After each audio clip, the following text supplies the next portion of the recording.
और तमाम लोगों को संबोधन करेंगे। आप चुनाव है, सब लोग आपके गांव में आएंगे, सब लोग आपको अच्छी अच्छी बातें कहेंगे, सब लोग आपके हमदर्द होने के वादे करेंगे। और ये वादे आज से नहीं, 75 साल से चल रहे हैं। यहाँ बहुत सारी ऐसी बड़ी माएँ बैठी हैं, दादियाँ बैठी हैं, जिन्होंने बहुत नेता आते जाते देखे होंगे। आपको पूरी जिंदगी हो गई मेहनत मजदूरी करते हुए। 2 टाइम की रोटी बड़ी मुश्किल से मिलती है। जब बच्चों का इलाज कराना पड़े तो कर्ज लेना पड़ता है, बेटी की शादी करनी पड़े तो जमीन गिरवी रखनी पड़ती है, कर्ज लेना पड़ता है, बेचनी पड़ती है। अगर किसी बच्चे को कामयाब करना हो, 2 रुपए की जरूरत हो, तो रिश्तेदारों से उधार कर्ज लेना पड़ता है। सारी जिंदगी उसको उतारने में बीत जाती है। इस देश में बड़े बड़े उद्योगपतियों को कर्ज मिलता है बहुत कम दामों में। बहुत जमीन मिलती है खेती फैक्ट्री उद्योग धंधे लगाने के लिए बहुत कम दामों, लेकिन गरीब उसको ना कुछ मिलता, उसको तो सिर्फ 4 किलो 2 किलो राशन देके सरकार टालने का काम करती है। राशन तो मेहनत मजदूरी लेके तैयार कर लेते हैं, पहले से भी हम राशन रोटी खाते ही आ रहे हैं, भूखे तो नहीं मर रहे। यह है कि अमीर की तरह घी चिपड़ के नहीं खाते, अपना रूखी सूखी खा लेते हैं। उसकी तरह 56 पकवान नहीं खाते, जो रूखा सूखा दाल सब्जी हमारे घर में चटनी तैयार उसको खा लेते हैं। लेकिन हमने तो अपनी जिंदगी जी ली है, हमारे बच्चों को क्या होगा इस देश में सोचना पड़ेगा कि हमारे आने वाले बच्चे जब स्कूल नहीं रहेंगे, पढ़ाई नहीं होगी, नौकरियां नहीं रहेंगी, रोजगार नहीं रहेगा, आगे हम लोग तो अभी तक हम लोग मेहनत मजदूरी कर लेते थे, मेहनत मजदूरी भी अब खत्म हो गई है क्योंकि मशीनें आ गई है। जिस काम को एक परिवार 10 दिन में करता था, खेत कटाई कर देता था, 1 साल का अनाज जाता था, उसको 2 घंटे मशीन काटने लगी है। मजदूरी भी अब नहीं बची है, तो आने वाले समय में क्या करेंगे? पढ़े लिखेंगे नहीं तो रोटी रोजगार भी नहीं मिलेगा, तो फिर हम भूखे ही हो जाएंगे देश में। और किस इन हालातों से निकलने का कोई रास्ता हम पे और इसके अलावा है नहीं। हम ये सोचे कि मजदूरी करके हम बहुत पैसे वाले हो जाएंगे, तो ये तो संभव नहीं है। तो मैं ज्यादा बड़ी बात नहीं कहूँगा क्योंकि चुनावी कार्यक्रम है और मुझे बहुत दौड़ भाग करनी है क्योंकि मेरे कंधों पे जिम्मेदारी है। आपकी तो है इस लोकसभा के लोग सर, लेकिन देश में भी जितने लोग रहते हैं जो गरीब हैं, कमजोर हैं, किसान हैं, महिलाएं हैं, जो जुर्म जाते अन्य अत्याचार सह रहे हैं, जिनके जीवन में खुशहाली नहीं है, मेरे भाई हैं जो पढ़े लिखे नौजवान बेरोजगार घूम रहे हैं। आपकी तो औलादे हैं ना, आपने पढ़ा लिखा दिया, अब आप सोचते हो कि कामयाब हो जाएंगे। जब सरकारी नौकरी रहेगी तो कहाँ से कामयाब हो जाएंगे? जब इनको लोन नहीं मिलेगा तो बिजनेस कहाँ से कर लेंगे? जब प्राइवेट सेक्टर नहीं होगा तो भाई इनको रोजगार कहाँ से मिल जाएगा? रोजगार नहीं मिलेगा तो ये गांव गलियों में घूमते रहेंगे। तो आप भी सोचो कि हमने खून पसीना लगा के इसको पढ़ा लिखा दिया, किस पैसा, अब ये घर ही घूमता रहता है। तो जो ताकत में बैठे उनको तो कुछ देना नहीं, और जो हम लोग हैं हम इस हालात में भी है नहीं कि हम देने वाली हालात में चले जाएं। तो अभी हम प्रयास कर रहे हैं कि अभी हम अपने लोगों से मिलकर ताकत अर्जित कर लें, जिस ताकत के जरिए हम अपने लोगों के लिए कुछ कर पाए। किसानों के, गरीबों के, महिलाओं के, बच्चों के, छोटे भाइयों के, बड़े भाइयों के, बुजुर्गों के लिए। जैसे आपने पेड़ लगाया होगा अपने गांव घर में, आंगन में, खेतों में पेड़ होंगे ना, तो जैसे हम आम का पेड़ लगाते हैं तो ऐसा थोड़ी वो पहले दिन फल देने लग जाता है। पहले तो उसको मालिक, जो उसका खेत का मालिक होता है, जहाँ वो जो लगाता है, घर में लगाया कहीं भी, तो उसमें पानी देता है, खाद देता है, बीमारियों से उसको बचाता है, रख रखाव करता है। लेकिन जब वो बड़ा हो जाता है फिर वो बिना बताए, बिना पूछे फल भी देता है, छांव भी देता है और लकड़ी भी देता है, परेशानियों से मुसीबतों से बचाता भी, आंधी तूफान से। तो मैं तो अभी छोटा सा हूँ, ये जो मेरे नौजवान भाई हैं जिन्होंने कार्यक्रम कराया, ये जानते हैं कि मैं 24 घंटे 7 दिन समाज के सम्मान की लड़ाई लड़ने के लिए और गरीबों कमजोरों की आवाज बनने के लिए कहीं ना कहीं संघर्ष करता रहता हूँ। संघर्ष करता हूँ तो इसमें मुसीबतें भी आती है। मुझे 16-16 महीने जेल भी काटनी पड़ी। जब समाज पर अत्याचार हुआ तो मैं गया तो उन्होंने बंद कर दिया, बेल हुई तो फिर एनएसए लगा दी, तो 16 महीने जेल में रहा। फिर दिल्ली में गुरु घर तोड़ दिया, इसके बारे में आलोक जी बता रहे थे, फिर जेल में रहना पड़ा। फिर एनआरसी का आंदोलन आया, फिर जेल में चला गया। जहां भी मैं जाता हूँ इन पे यही हथियार है, मुझे रोकने के लिए जेल में भेज देते। जेल से नहीं डरता मैं। अब एक तरीका ये है कि हम बाहर खड़े होकर तमाशा देखते रहे कि भाई जो गरीबों के साथ हो रहा है उसको होने। एक तरीका ये है कि हम आगे बढ़ के उन कुर्सियों पे जाके पहुंचे जहां से लोगों की जिंदगी में बदलाव होता है। तो उस पे पहुंचने के लिए आपकी जरूरत है। अब मैं जानता हूँ आप मेहनत मजदूरी करते हैं, इस गांव का मेरे ऊपर पूरा रिकॉर्ड है मेरे पास कि यहाँ हमारे लोगों को हर तरह की मजदूरी करनी पड़ती है और कोई उसके अलावा कोई रोजगार नहीं।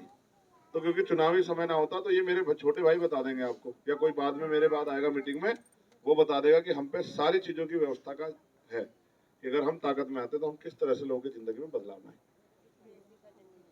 500 रुपए पेंशन देती है सरकार, सबको नहीं देती, जो बुजुर्ग महिलाएं हैं, बुजुर्ग पुरुष हैं, विधवा है, विकलांग है, और कहते 500 रुपए में महीने भर का खर्चा चल जाएगा। आप बताओ कोई सच्चा क्या? 500 रुपए में अच्छा जूता नहीं आता। ठीक है, इसलिए मैं आपसे अपील करने आया कि आप इस लड़ाई में मेरी मदद कराओ। एक बार मुझे उस ताकत में जाने दो जिस ताकत से आपके जीवन के लिए मैं कुछ कर सकता हूँ, क्योंकि अगर मेरे हाथ में ताकत नहीं होगी तो मैं कर क्या दूंगा आपके लिए, बताओ। आपने सबको मौका देकर ताकतवर बना के भेज दिया, सब गए जाके आराम से कुर्सी पर बैठ गए, उनको कुछ करना नहीं। और मैं इस बात को देख नहीं पाता कि भाई हमारे लोग किस तरह से गरीबी बेबसी में जी रहे हैं। मेरी माँ तो खुद बेचारी घास लाती थी खेत में से, दूध, उसने पशु पाल रखे थे, ऐसा लगता है जैसे अपने बच्चों के लिए दूध के लिए, लेकिन वो सच ये था कि वो दूध बेच के अपना घर चलाती थी। ठीक है, यही हम पे रोजगार, और क्या है भाई। कहीं भट्टे में जाते हैं, कहीं जो है कोल्लू में जाते हैं, कहीं और जो है मेहनत मजदूरी करते हैं, यही है और क्या है। हमारी जिंदगी यही, हम गरीबी में पैदा होते हैं, गरीबी में मर जाते हैं, लेकिन हमारी जिंदगी से किसी को फर्क ही नहीं पड़ता। तो इसलिए मैं आपसे मदद मांगने आया, जितने लोगों को आप आजमा चुके हैं उनकी तरफ से आंखें इधर करो, अब उनको छोड़ो। जिनको हमारे लिए कुछ नहीं करना, जिनको चुनाव के बाद हमारी बस्ते में नहीं आते, उनसे हमें क्या मतलब है, हमें भी उनसे दूर रहना चाहिए। तो ये जो नौजवान खड़े हैं, बताओ भाई, आप तो इन्हीं के बच्चे हो ना, ये बताओ क्या चंद्रशेखर आजाद ताकतवर होगा तो इनके जीवन बदलेंगे नहीं बदलेंगे? ईमानदार से बताओ, पक्का बदलेंगे? तो मुझे अभी पता है कि दूसरी पार्टियों के पर्चे लेके भी हमारे यहाँ की बहनें माए बांट रही है जा जाके।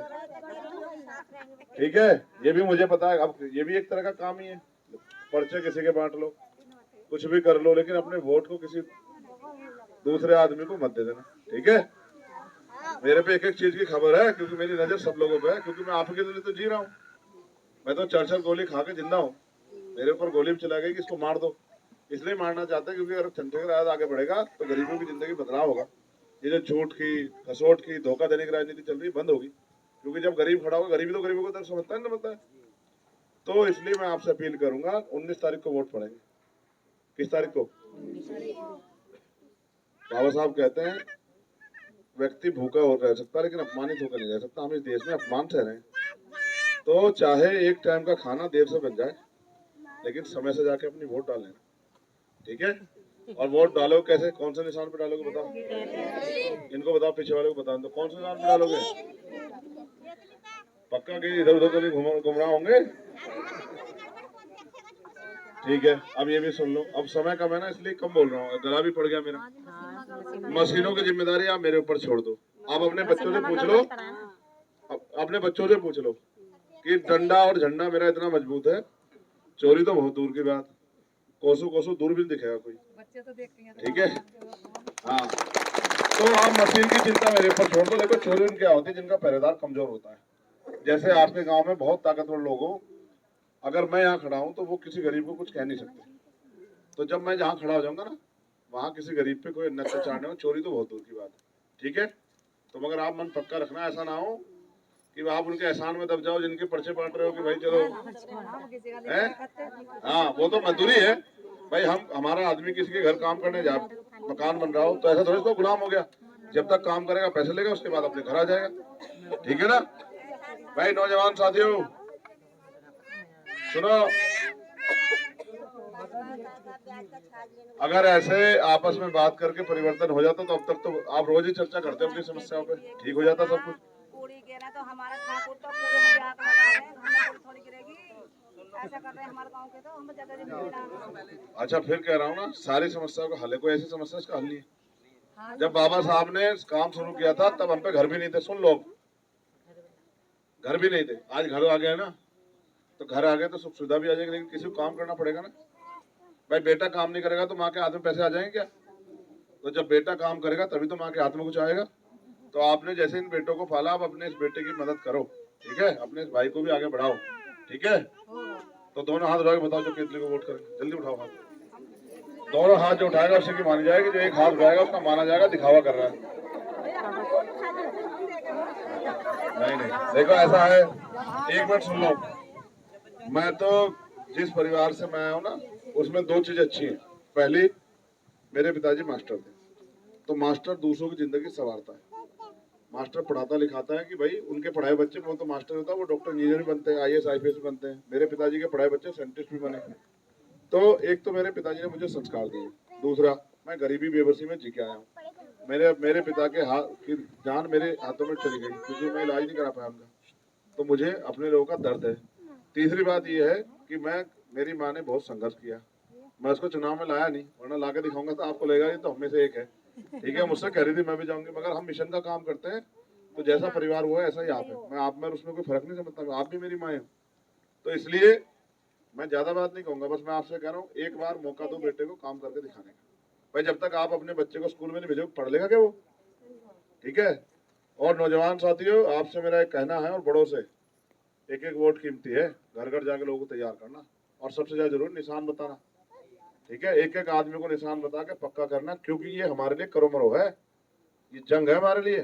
गरीब को अपने पैरों पे खड़ा होने के लिए कई कठिनाइयों को जोड़ना पड़ेगा। देखो तुम्हारे यहाँ ये गुरु घर की जगह है ना, नहीं बनाना अभी तक, समझ रहे हो भाई, ये है जिंदगी। अब जैसे ये तुम्हारा कच्चा मकान ये है, अधूरा काम है, ऐसे अधूरा भी हमारा काम है। जैसे इसको पक्का करना है ऐसे इस काम को भी पक्का करना है।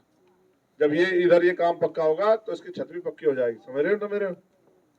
तो अभी मैं कुछ नहीं कहता क्या हो जाएगा, क्या आचार संहिता लगी हुई है, लेकिन मैं बताऊंगा क्या हो जाएगा। ठीक है, तो ये तो सतगुरु महाराज करेंगे, मैं कौन हूँ करने वाला?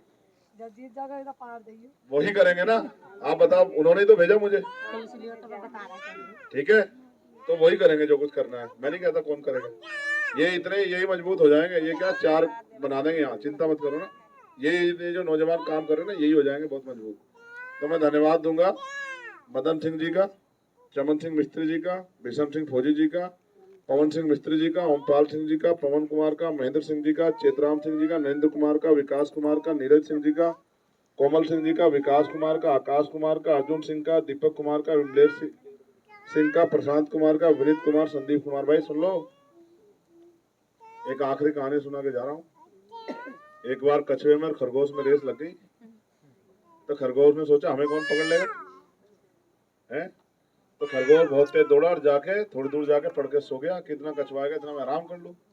तो आराम हराम होता है, आराम करने लगा तो सोता रह गया, सपने देखता रह गया। कछुआ धीरे धीरे आगे निकल गया। तो जब आपने 4.5 साल 5 साल मेहनत कर ली, खूब समस्या देख ली, खूब लड़ाई लड़ ली, अब सोना मत 20 दिन, उतनी देर सोना जितने सोना, लेकिन बाकी समय में काम करना। हम मेहनत मजदूरी करते हैं 8 घंटे इसलिए कि हमें 2 टाइम की रोटी मिल जाए, लेकिन जब हम राजकाज ले आएंगे तो हमें रोटी के लिए किसी आगे हाथ नहीं फैलाना पड़ेगा। ठीक है, हमें किसी काम के लिए किसी आगे हाथ नहीं फैलाना पड़ेगा। ठीक है, फिर आऊंगा चुनाव के बाद, जैसे जो तुम्हारे यहाँ नेता आता ही नहीं है। ठीक है, चुनाव के बाद आऊंगा, ताकत जब बन जाएगी फिर बताना कि क्या होना है क्या नहीं होना, समझ रहे हो? तो मेहनत करना, करोगे नहीं करोगे? ये नौजवानों तुम बताओ, करोगे नहीं करोगे? घर तो नहीं बैठोगे? देखो, सबसे वोट मांगने जाना, आपने अपने गांव में बहुत लोगों को प्रधान बीडीसी जिला पंचायत बना, आप भी देखना कौन आपको वोट दे रहा है। हाथ जोड़ जोड़ के मांगना, वोट का काम हाथ जोड़ने का होता है। तो मगर ये देख लेना कौन आपके साथ है कौन आपके साथ नहीं। ठीक है, बहुत बहुत धन्यवाद। जय भीम, जय भारत, जय संविधान। और अब मैं आपके बीच से जाऊंगा, निशान बताओ क्या एक बार आखिरी इतने आराम से बोल रहे हो, जोर से बोलो। रुक जा भाई, जोर से बोलो। हमारा निशान, गरीबों का निशान, किसानों का निशान, मजदूरों का निशान, बहनों का निशान, महिलाओं का निशान, नौजवानों का निशान। इसलिए याद करा रहा हूँ, केंद्रीय किसी और को देखने लग जाओ जाके वहाँ। तो बहुत बहुत धन्यवाद। और मेरे साथ चल के आए हमारे नेतागण, सीनियर नवाब भाई आलोक साहब, राम गोपाल जी, रंजीत बोस जी, हमारे जिलाध्यक्ष हरि सिंह जी और मदन लाल जी, तमाम जो हमारे बड़े लोग हैं उनका सबका धन्यवाद। सबसे ज्यादा धन्यवाद आपका, दोनों हाथ उठा के आशीर्वाद दो, जल्दी फटाफट दे दो, बड़ी बड़ी दे दो, छोटी छोटी बहनें तो क्या बेचारी सोच रही क्या आशीर्वाद है।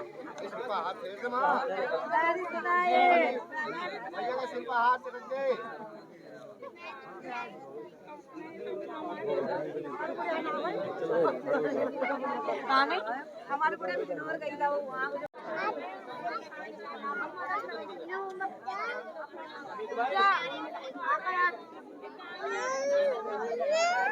ये आप देख सकते हैं चंद्रशेखर रावण जी स्क्रीन पे आपको दिख रहे हैं, तमाम लोगों से वार्ता करते हुए।